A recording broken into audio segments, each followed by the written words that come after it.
Kaya sa lahat na nakikinig ng mga anak, habang buhay ang magulang nyo, mahalin nyo.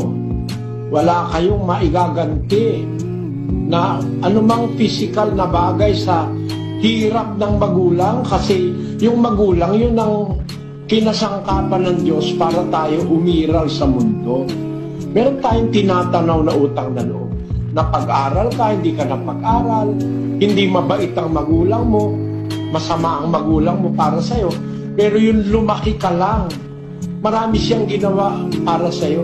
Pinaglihi ka, siyam na buwang kang dala-dala, nung ipanganak ka, nabingit sa buhay niya sa kamatayan, tapos pinadedi ka, napuyat siya pagtulog ka.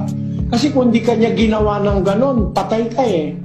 Tingnan mo yung batang maliit, pag hindi mag-aalagaan ng magulang yan, o kung kahit na sino, walang mag-aalaga, hindi mabubuhay yan eh. Mabuti pa nga yung manok eh.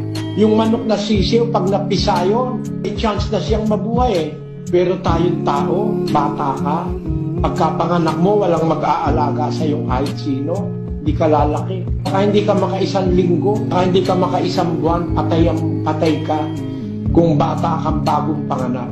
Ibig sabihin, kung nabuhay ka, tumanda ka ng ganyan, may utang kang tinatanaw sa magulang.